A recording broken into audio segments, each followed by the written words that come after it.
उन्हें छोटी बच्ची समझकर माफ करे।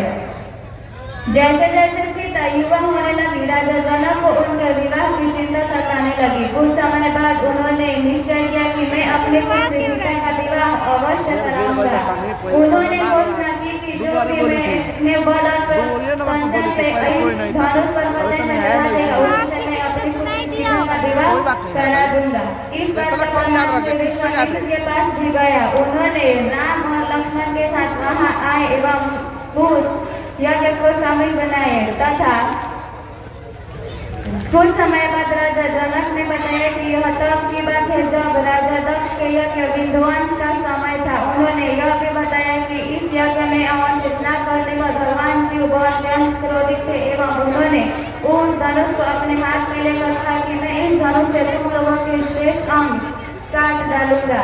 कुछ समय बाद उनकी स्तुति करने हुए देवता के कारण ही वह अत्यंत प्रसन्न हो गए और उस धनुष को देवताओं को समर्पित कर दिया। देवताओं ने सोच विचार किया एवं उस धनुष को राजा जनक के पूर्वज देवराज को देने का निश्चय किया और तब से वह धनुष देवराज के पास ही है और उसके बाद यह धनुष राजा जनक के पास आया है। राजा जनक ने यह भी बताया कि यह धनुष इतना भारी था कि कोई इसे उठाना तो दूर हिलाने के बारे में भी नहीं सोच सकता है। भूमंडल के नरेश तो इसे उठाने के बारे में सपने में भी नहीं सोच सकते हैं। इस धनुष को अपने पूर्वजों से पाकर राजा जनक अत्यंत प्रसन्न थे एवं उन्होंने एक बार फिर से घोषणा की कि जो भी अपने बल और पराक्रम से इस धनुष पर प्रत्यंचा चढ़ा लेगा, उसी से मैं अपनी पुत्री सीता का विवाह करा दूंगा। एक से एक बड़े राजा महाराजा ज्ञानी परम ज्ञानी आगे आए एवं किसी से भी वह धनुष उठ न सका। उठाना तो दूर कोई हिलाने में भी समर्थ न हो सका।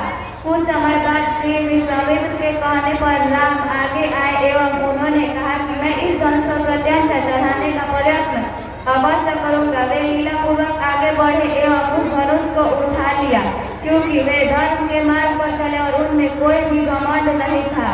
धनुष को उठाकर कान तक प्रत्यंचा चढ़ाने पर ही वह धनुष पीठ से टूट गया एवं उसमें जोर से भारी आवाज हुई। राजा जनक ने तुरंत ही उठकर कहा कि इस धनुष पर प्रत्यंचा चढ़ाना मुश्किल ही नहीं बल्कि नामुमकिन था, परंतु श्री राम ने इसे कर दिखाया। इसलिए मैं अपनी पुत्री का विवाह श्री राम से अवश्य कराऊंगा।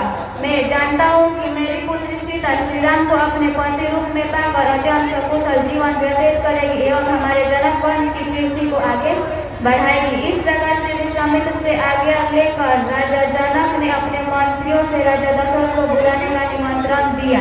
कुछ समय बाद जब राजा दशरथ मिथिला राज्य पधारे तो उनका स्वागत सत्कार किया गया एवं राम से सीता का विवाह और लक्ष्मण से उर्मिला का विवाह कराने का निश्चय कर दिया गया। परंतु ऋषि विद्वांस के कहने पर भरत के लिए मांडवी और शत्रुघ्न के लिए सुकीर्ति का विवाह कराने का निश्चय किया गया। इस प्रकार राम का विवाह सीता, लक्ष्मण का उर्मिला, भरत का मांडवी और शत्रुघ्न का सुकीर्ति के साथ विवाह संपन्न हो गया। चारों भाइयों के साथ मिथिला नरेश से आज्ञा लेकर राजा जनक अपने राज्य को पधारे। धन्यवाद। And my next topic is about Ram Katha. Ram Katha is a story about Ram, the 17th reason of Lord Vishnu, who is the epitome of dignity and deity. The 17th reason of Lord Vishnu about Sri Ram. Ram was the son of King Dashrath and Queen Kausalya of Ayodhya.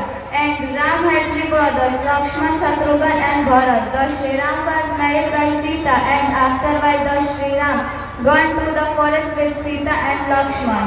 Afterwards the Ravan was abjured, Sita and Ram was killed the Ravan and come to the Ayodhya with Sita and Lakshman.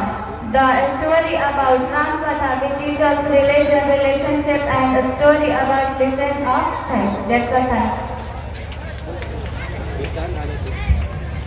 बहुत बहुत धन्यवाद।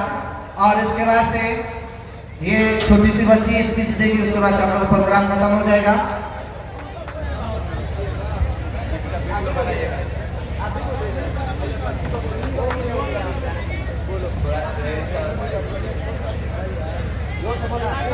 Good evening to all of you. Thank you for giving me a golden opportunity to speak something about my